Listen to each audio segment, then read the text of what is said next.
Good morning વિદ્યાર્થી મિત્રો, જય શ્રી કૃષ્ણ બધાને। આજે આપણે ભણવાના છીએ ચેપ્ટર નંબર 11 આલ્કોહોલ ફિનોલ ઇથરમાં આલ્કોહોલ અને ફિનોલની રાસાયણિક પ્રક્રિયા। ઓકે, તો અહીંયા સ્ટાર્ટ કરીએ છીએ આપણે કે આલ્કોહોલની રાસાયણિક પ્રક્રિયા। તો આલ્કોહોલમાં બે પ્રકારની જુદી જુદી રાસાયણિક પ્રક્રિયાઓ જોવા મળે છે। કઈ રીતે? તો કે જો અહીંયા એક આલ્કાઇલ સમૂહ કે જે ઓક્સિજન સાથે જોડાયેલો છે અને અહીંયા એક હાઇડ્રોજન કે જે ઓક્સિજન સાથે જોડાયેલો છે। તો અહીંયા આલ્કોહોલની રાસાયણિક પ્રક્રિયાઓ બે પ્રકારે છે કે જેમાં એક ઓક્સિજન હાઇડ્રોજન બંધ તૂટશે અને બીજું છે કે જેમાં કાર્બન ઓક્સિજન બંધ તૂટશે। આ બંને બંધ તૂટવાની પ્રક્રિયા એ નક્કી કરે છે કે આલ્કોહોલ કેન્દ્રાનુરાગી પ્રક્રિયક તરીકે વર્તે છે કે ઇલેક્ટ્રોન અનુરાગી પ્રક્રિયક તરીકે વર્તે છે। તો પહેલા જોઈએ કે જ્યારે આલ્કોહોલ એ કેન્દ્રાનુરાગી તરીકે વર્તે છે ત્યારે શું જોવા મળે છે? તો આપણી પાસે કોઈ કાર્બોકેટાયન છે, એની પ્રક્રિયા આલ્કોહોલ સાથે કરીએ તો ઓક્સિજન ઉપર રહેલ અબંધકારક ઇલેક્ટ્રોન યુગ્મ છે એ શેના તરીકે વર્તે છે? તો કે કેન્દ્રાનુરાગી તરીકે વર્તે છે। તો અહીંયા આ કેન્દ્રાનુરાગીનો કાર્બોકેટાયન પર જ્યારે હુમલો થશે ત્યારે શું થશે? તો જે આલ્કોહોલ છે એ આ કાર્બોકેટાયન સાથે જોડાઈ જશે અને અહીંયા ઓક્સિજનની ઉપર ધન વીજભાર ઉત્પન્ન થશે। ઓકે, જ્યારે પણ કાર્બોકેટાયન ઉપર આલ્કોહોલનો કેન્દ્રાનુરાગી હુમલો થાય છે ત્યારે શું જોવા મળે છે અહીંયા? તો કે કાર્બન સાથે આલ્કોહોલ સંયોજન જોડાઈ અને O+ આયન ઉત્પન્ન કરે છે। હવે શું થશે? તો કે આ પ્રક્રિયામાં ઓક્સિજન ઉપર ધન વીજભાર અસ્થાયી હોવાથી આ બંધ તૂટી એટલે કે હાઇડ્રોજન પોતાના ઇલેક્ટ્રોન કાર્બનને દાન કરી અને શું બનાવે છે? તો કે ઇથર સંયોજન બનાવે છે જેમાં બંને કાર્બન વચ્ચે ઓક્સિજન છે અને શું ઉત્પન્ન કરે છે? તો કે H+ ઉત્પન્ન કરે છે। તો અહીંયા તમે જોઈ શકો છો કે જ્યારે પણ આલ્કોહોલ એક કેન્દ્રાનુરાગી પ્રક્રિયક તરીકે વર્તે છે ત્યારે આલ્કોહોલમાં ઓક્સિજન હાઇડ્રોજન વચ્ચેનો બંધ તૂટે છે। એના પછી જોઈએ સેકન્ડ પ્રક્રિયા કે જેમાં આલ્કોહોલ એ ઇલેક્ટ્રોન અનુરાગી તરીકે વર્તે। તો જો આપણી પાસે આલ્કોહોલ છે, જો બ્રોમીન કોઈ કેન્દ્રાનુરાગી પ્રક્રિયક છે તો એ કેન્દ્રાનુરાગી પ્રક્રિયકનો આલ્કાઇલના જે ધન વીજભાર છે એટલે કે ધનમય આલ્કાઇલ ઉપર શું થાય છે? હુમલો થાય છે। તો અહીંયાથી OH દૂર થઈ અને શું મળે છે આપણને? આલ્કાઇલ હેલાઇડ મળે છે, જે તમે હેલો આલ્કીન સંયોજનોની આલ્કોહોલ સંયોજનોમાંથી બનાવટમાં જોઈ ગયા છો।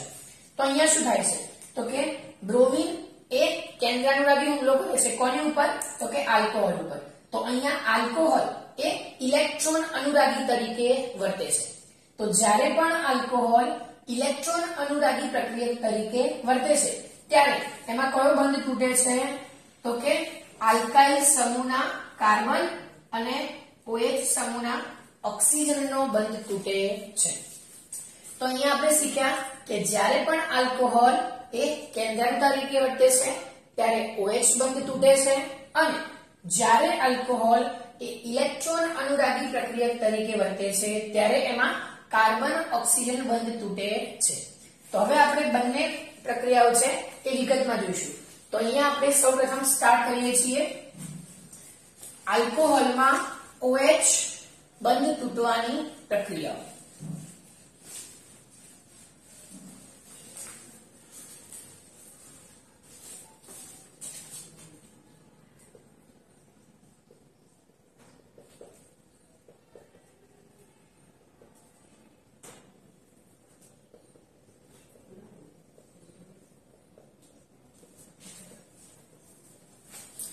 તો હવે અહીંયા જોઈ શકીએ છીએ કે જ્યારે આપણી પાસે આલ્કોહોલ અથવા તો ફિનોલ એ બંને સંયોજન છે, એમાંથી આપણે ઓક્સિજન અને હાઇડ્રોજન વચ્ચેનો બંધ જ્યારે તોડીએ છીએ તો ઓક્સિજન હાઇડ્રોજન વચ્ચેનો બંધ તોડતા આપણને શું મળે છે અહીંયા? તો કે H+ મળે છે. તો એસિડ અને બેઝની વ્યાખ્યા અનુસાર જે પદાર્થ H+ ઉત્પન્ન કરે છે શું કહીએ છીએ? અને આપણે એસિડ તરીકે ઓળખીએ છીએ. તો અહીંયા આલ્કોહોલ અને ફિનોલ એ બંનેમાં જ્યારે OH બંધ તૂટે છે તો એની સાબિતી એ છે કે બંને કેવા છે? એસિડ છે. તો એસિડ અને બેઝના ગુણધર્મોની અનુસાર જ્યારે પણ આલ્કોહોલની એટલે કે એસિડ પદાર્થની જ્યારે ધાતુ સાથે પ્રક્રિયા કરવામાં આવે છે ત્યારે એ શું ઉત્પન્ન કરે છે? ડાયહાઇડ્રોજન વાયુ. ધોરણ 10 માં તમે શીખી ગયા કે એસિડની ધાતુ સાથેની પ્રક્રિયાથી શું મળે છે આપણને? ડાયહાઇડ્રોજન વાયુ મળે છે. તો અહીંયા ઓક્સિજન હાઇડ્રોજન વચ્ચેનો બંધ તૂટી અને શું મળે છે અહીંયા? તો કે સોડિયમ આલ્કોક્સાઇડ મળે છે. ઓકે, તો આલ્કોહોલની ધાતુ સાથેની પ્રક્રિયાથી શું મળે છે આપણને? સોડિયમ આલ્કોક્સાઇડ મળે છે. ફિનોલની વાત કરીએ તો એ જ રીતે ફિનોલની પણ ધાતુ સાથેની પ્રક્રિયાથી શું મળે છે? સોડિયમ ફિનોક્સાઇડ મળે છે. તો અહીંયા આપણે જોયું કે બંને પદાર્થો ડાયહાઇડ્રોજન વાયુ આપે છે, માટે એ શું છે? તો કે બંને કેવા છે? એસિડ પદાર્થો છે. તો હવે આપણે સરખામણી કરીએ આલ્કોહોલ અને ફિનોલની એસિડિકતાની. તો કાર્બનની જે આલ્કોહોલની જે OH પ્રક્રિયા તૂટવાની પ્રક્રિયા છે એમાં જોઈએ એની એસિડિકતા.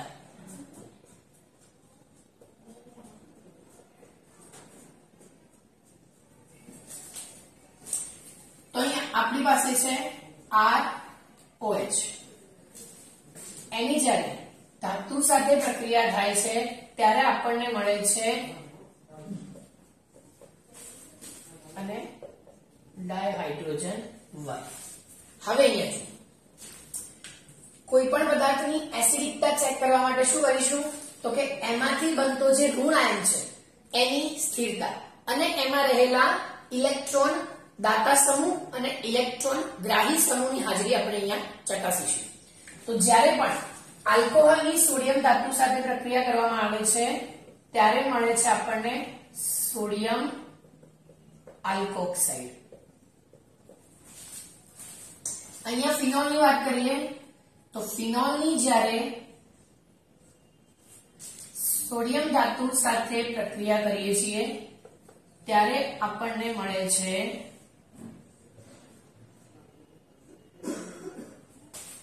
Sodium phenoxide.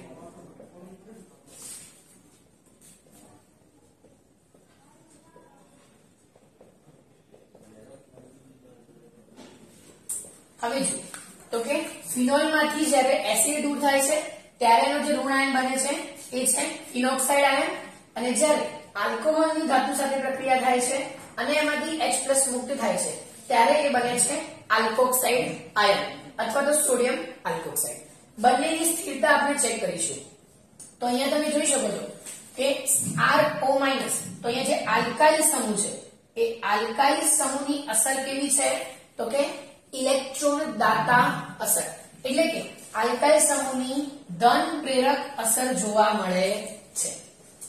સોડિયમ ફિનોક્સાઇડ ની વાત કરીએ તો સોડિયમ ફિનોક્સાઇડમાં જે ફિનોક્સાઇડ આયન છે એમાં શું જોવા મળે છે?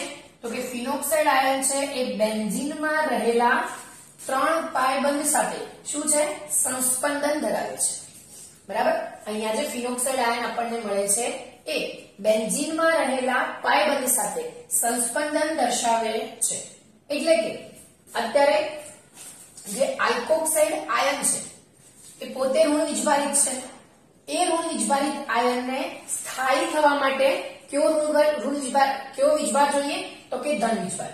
માની લો કે આપણી પાસે કોઈ સંખ્યા રેખા છે અહીંયા છે 0, અહીંયા છે -1 અને અહીંયા છે +1. જો આપણી પાસે કોઈ માઈનસ છે, હવે આમાંથી આપણે 0 તરફ એટલે કે સ્થાયી તરફ જવું છે, તો એને માઈનસ ને 0 બનવા માટે શું કરવું પડશે? ધન વીજભારની જરૂર છે. તો એ જ રીતે અહીંયા આલ્કોક્સાઇડ આયનને સ્થાયી થવા માટે શું જોઈએ? તો કે એની પાસેથી કોઈ ઇલેક્ટ્રોન ખેંચી લે, એટલે કે ઋણ વીજભાર ઓછો કરે, અથવા તો કોઈ એને ઇલેક્ટ્રોન દાન ના કરે, એટલે કે એને ઓછું ઋણ બનાવે.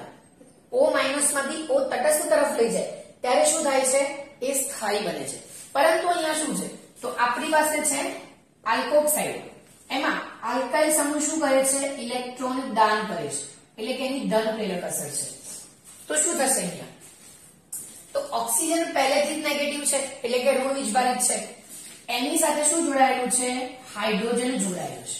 હવે એસિડ પદાર્થ તરીકે વર્તણૂક કરવા માટે આ બંધ તૂટવો જરૂરી છે, ત્યારે જ અહીંથી H+ શું થઈ શકે? મુક્ત થઈ શકે, અને તો જ આલ્કોહોલ એસિડ પદાર્થ તરીકે વર્તી શકે. તો OH બંધ ક્યારે તૂટે? જ્યારે એ બંધ કેવો બનશે? નિર્બળ બનશે. અને એ બંધ નિર્બળ ક્યારે બને? તો કે આ ઓક્સિજન એ શું કરે? હાઇડ્રોજનના ઇલેક્ટ્રોન ખેંચી લેશે. તો અહીંયા હાઇડ્રોજનની સરખામણીમાં ઓક્સિજનની વિદ્યુત ઋણતા વધારે છે, તો એ ઇલેક્ટ્રોન ખેંચશે. પરંતુ શું થશે? તો એની આ બાજુ આલ્કાઇલ સમૂહ શું કરે છે? ઇલેક્ટ્રોન ઘનતા એટલે કે +I અસરથી ઇલેક્ટ્રોન ઘનતા દાન કરે છે. ઓક્સિજનને ઋણ બનવું છે, બરાબર, પણ શું કરશે? હાઇડ્રોજન પાસેથી ઇલેક્ટ્રોન ખેંચી લેશે. પરંતુ એની આ બાજુ આલ્કાઇલ સમૂહ ઇલેક્ટ્રોન ઘનતા દાન કરે છે, એટલા માટે આ બંધ જલ્દીથી તૂટતો નથી. માટે અથવા તો આમાંથી બનતો આલ્કોક્સાઇડ આયન એ આલ્કાઇલ સમૂહની +I અસરને લીધે કેવો છે? અસ્થાયી. હવે આપણે સ્થાયીતા ચેક કરીએ ફિનોક્સાઇડ આયનની. તો અહીંયા ફિનોક્સાઇડ આયન જ્યારે સંસ્પંદન દર્શાવે છે બેન્ઝીનની રિંગ સાથે, ત્યારે એના સંસ્પંદન સૂત્રોની સંખ્યાને આધારે, એટલે કે એમાં સંસ્પંદન જે જોવા મળે છે એની જે સ્થાયીતા છે, તો જે ફિનોક્સાઇડ આયન છે એ શેના આધારે સ્થાયી જોવા મળે છે? તો કે સંસ્પંદન અસરને લીધે. તો આલ્કોક્સાઇડની સરખામણીમાં જે સોડિયમ ફિનોક્સાઇડ છે એ સંસ્પંદન અસરને લીધે કેવું છે? વધારે સ્થાયી છે, જેના સંસ્પંદન સૂત્રો તમે દોરી અને ચેક કરી શકો છો. એટલે કે આ જે બેન્ઝીનના જે 3 પાય બંધ છે એ ઓક્સિજન પાસેથી શું કરે છે? ઇલેક્ટ્રોન ઘનતા ખેંચે છે. તો જો એ પાય બંધ ઓક્સિજન પાસેથી ઇલેક્ટ્રોન ઘનતા ખેંચે તો એ ઓક્સિજન શું કરશે? હાઇડ્રોજન પાસેથી ઇલેક્ટ્રોન ખેંચશે. એટલા માટે આ બંધ નિર્બળ બનશે અને ત્યાં આગળ સરળતાથી H+ દૂર થશે. તો અહીંયા આપણે શીખ્યા કે આલ્કોક્સાઇડ આયન અને ફિનોક્સાઇડ આયન બંનેમાંથી ફિનોક્સાઇડની સ્થિરતા સંસ્પંદનને અસરને લીધે વધારે હોવાથી આલ્કોહોલની સરખામણીમાં ફિનોલ એ શું છે? પ્રબળ એસિડ છે. ઓકે, તો એસિડિકતામાં જોઈએ તો ફિનોલ કરતા આલ્કોહોલ કેવો છે? નિર્બળ છે. કેમ? તો કે એમાંથી બનતા ઋણ આયનની સ્થિરતા ઓછી છે, એટલા માટે. તો અહીંયા આપણે સરખામણી કરી આલ્કોહોલ અને ફિનોલની એસિડિકતાની. હવે આપણે એસિડિકતાની વાત કરીએ આગળ. તો કે આલ્કોહોલમાં જો જુદા જુદા સમૂહ લાગેલા હોય તો એ વખતે એસિડિકતાની વાત કરીએ. તો અહીંયા આપણે આલ્કોહોલની સરખામણી કરીએ. પ્રાથમિક આલ્કોહોલ, દ્વિતીયક આલ્કોહોલ, તૃતીયક આલ્કોહોલ ની સરખામણી જોઈએ. તો જો પ્રાથમિક આલ્કોહોલ CH3CH2OH, દ્વિતીયક આલ્કોહોલ CH3CH3OH, અને તૃતીયકની વાત કરીએ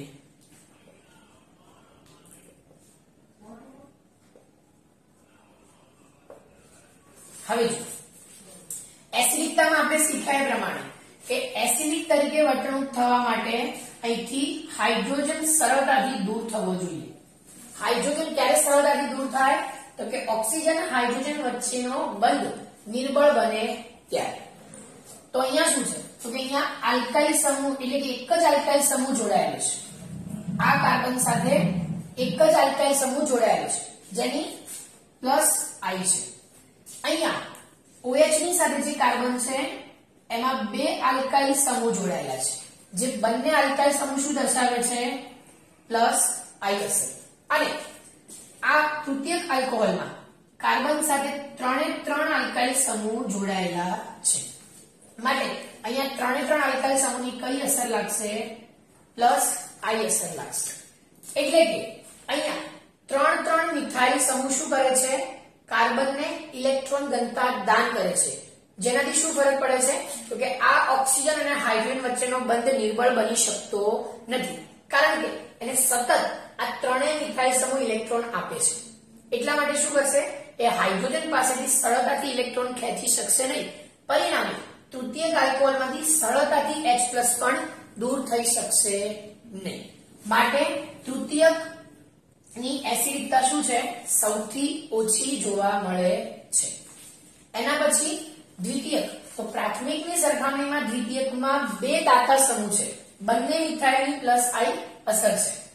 તો એક તૃતીયકની સરખામણીમાં વધારે એસિડિક પરંતુ દ્વિતીયક પ્રાથમિકની સરખામણીમાં ઓછો એસિડિક છે. એટલે કે અહીંયા પ્રાથમિક આલ્કોહોલ સૌથી વધારે એસિડિક છે. એના કરતા પણ જે મિથેનોલ છે CH3OH એ કેવો છે વધારે એસિડિક. તો અહીંયા આપણને આલ્કોહોલમાં અલગ અલગ સમૂહ લગાવતા આ એસિડિકતાનો ક્રમ મળે છે. આના પછી વાત કરીએ તો કે આલ્કોહોલની પાણી સાથેની એસિડિકતાની સરખામણી. તો જો પાણી અને અહીંયા લઈએ આલ્કોહોલ બંનેમાંથી જ્યારે H+ દૂર થાય છે ત્યારે શું મળે છે તો કે અહીંયા OH- એટલે કે હાઇડ્રોક્સાઇડ આયન અને અહીંયા મળે છે આલ્કોક્સાઇડ આયન એટલે કે મિથોક્સાઇડ આયન. હવે જો બંનેમાંથી જેની સ્થિરતા વધારે હશે એ કેવો હશે વધારે એસિડિક. તો અહીંયા તમે જોઈ શકો છો કે આપણે આગળ ભણ્યા કે આલ્કોક્સાઇડ આયન તો પહેલેથી શું છે અસ્થાયી. કેમ તો કે એમાં મિથાઇલ સમૂહની પ્લસ I અસર છે પરંતુ એ અસર તમને અહીંયા જોવા મળતી. કેમ તો કે જે હાઇડ્રોક્સાઇડ આયન બને છે એ કેવો છે આલ્કોક્સાઇડ આયનની સરખામણીમાં વધારે સ્થાયી કારણ કે એમાં કોઈ પણ દાતા અસર નથી. એટલા માટે આની સ્થાયીતા વધારે હોવાથી પાણી સરળતાથી શું કરે છે H+ આપી શકે છે. માટે પાણી પણ કેવું છે આલ્કોહોલ કરતા વધારે એસિડિક. તો અહીંયા પણ શું લખીશું આપણે પાણી અને એના આગળ ફિનોલ. તો અહીંયા આપણે વાત કરી આલ્કોહોલ અને ફિનોલની એસિડિકતાની સરખામણી, આલ્કોહોલમાં અલગ અલગ વિસ્થાપિત સમૂહોની સરખામણી અને આલ્કોહોલની પાણી સાથેની સરખામણી. એના પછી જોઈએ કે ફિનોલમાં જો બેન્ઝીન રિંગ સાથે અલગ અલગ સમૂહ જોડાયેલા હોય તો એસિડિકતામાં શું ફરક પડે છે. તો અહીંયા આપણી પાસે છે ફિનોલ. હવે આ ફિનોલમાં ઓક્સિજન હાઇડ્રોજન વચ્ચેનો બંધ તૂટવા માટે શું જરૂરી છે તો કે આ ફિનોક્સાઇડ આયનની સ્થિરતા. હવે જો આ ફિનોક્સાઇડ આયનની સ્થિરતા શેના લીધે મળે છે તો કે બેન્ઝીનમાં રહેલા સંસ્પંદનને આધારે. પરંતુ જો આપણે રિંગ સાથે કોઈ ક્રિયાશીલ સમૂહ જોડી દઈએ તો એનો ફરક ક્યાં આવે છે તો કે એની એસિડિકતા ઉપર આવે છે. તો જો અહીંયા આપણે કોઈ ઇલેક્ટ્રોન ગ્રાહી સમૂહ જો અહીંયા જોડી લઈએ તો શું થાય છે તો જુઓ અહીંયા હું ફિનોલની સાથે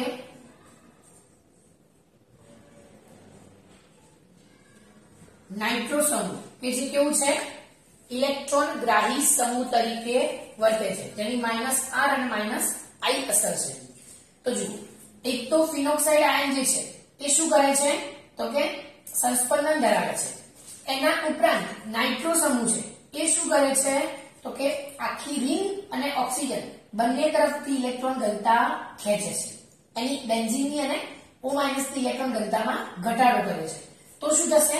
સંસ્પંદનના લીધે અને આ સમૂહની ઇલેક્ટ્રોન ગ્રાહી તરીકેની વર્તણૂક હોવાને લીધે આ બંધ ફિનોલ કરતા પણ ખૂબ જ સરખામણીમાં તૂટી જશે. તો અહીંયા તમે જોઈ શકો છો કે ફિનોલમાં અત્યારે શું છે? ફક્ત સંસ્પંદન. પરંતુ આ જે પેરા નાઇટ્રોફિનોલ છે, તો પેરા નાઇટ્રોફિનોલમાં શું છે? તો કે એની સંસ્પંદન અસરના ઉપરાંત નાઇટ્રો સમૂહ શું કરે છે? ઇલેક્ટ્રોન ખેંચે છે. એટલે કે ઇલેક્ટ્રોન આકર્ષક સમૂહ લગાવવાથી ફિનોલ કરતા જે સંયોજન છે એની એસિડિકતામાં વધારો થાય છે. પરંતુ જો અહીંયા હું ફિનોલની સાથે ઇલેક્ટ્રોન દાતા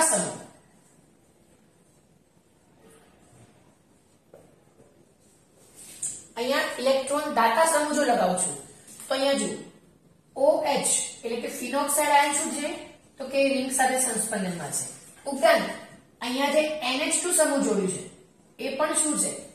બેન્ઝીન સાથે પ્લસ R એટલે કે ધન સંસ્પંદન અસર દર્શાવે છે. એ પણ બેન્ઝીનને ઇલેક્ટ્રોન ઘનતા દાન કરે છે. તો થશે શું? જે સંસ્પંદન છે એ તો ઓક્સિજનની ઇલેક્ટ્રોન ઘનતા ખેંચશે, પરંતુ આ જે ઇલેક્ટ્રોન ઘનતા દાન કરે છે, રિંગ જે ઇલેક્ટ્રોન ઘનતા ખેંચે છે, ત્યાંથી શું કરશે? અહીંયા NH2 સમૂહ ઇલેક્ટ્રોન દાન કરશે. એટલે કે અહીંયા ઓક્સિજનની ઘનતામાં જે પ્રમાણે ઘટાડો થાય છે, સામે શું કરે છે? NH2 સમૂહ ઇલેક્ટ્રોનની ઘનતાને દાન કરે છે. તો આ કેસમાં શું થશે? તો ફિનોલમાં અહીંયા જુઓ કોઈ દાતા અસર જોવા મળતી નથી, ફક્ત સંસ્પંદનના લીધે સ્થાયી છે. અહીંયા સંસ્પંદનના લીધે સ્થાયી તો છે, પરંતુ અહીંયા પ્લસ R એટલે કે ધન સંસ્પંદન અસરના કારણે શું થાય છે? આની સામે સતત NH2 સમૂહ ઇલેક્ટ્રોનની ઘનતાને દાન કરે છે. માટે આ OH બંધ ફિનોલની સરખામણીમાં જલ્દીથી તૂટશે નહીં. એટલા માટે ઇલેક્ટ્રોન દાતા સમૂહોની હાજરીને લીધે શું થાય છે? અહીંયા તો કે એસિડિકતામાં ઘટાડો થાય છે. તો આ આપણે જોયું ફિનોલમાં જુદા જુદા સમૂહો લગાવવાથી શું થાય છે? તો કે એસિડિકતામાં ફેરફાર જોવા મળે છે. જેમ જેમ અહીંયા ઇલેક્ટ્રોન ગ્રાહી સમૂહની સંખ્યા વધે છે એ પ્રમાણે શું જોવા મળે છે? એસિડિકતા વધારે જોવા મળે છે. જેમાં ઓર્થો સ્થાન પર સૌથી વધારે એસિડિક, એના પછી પેરા સ્થાન અને મેટામાં સંસ્પંદન હાજર ના હોવાથી મેટામાં એસિડિકતા કેવી જોવા મળે છે? ઓર્થો અને પેરાની સરખામણીમાં ઓછી જોવા મળે છે.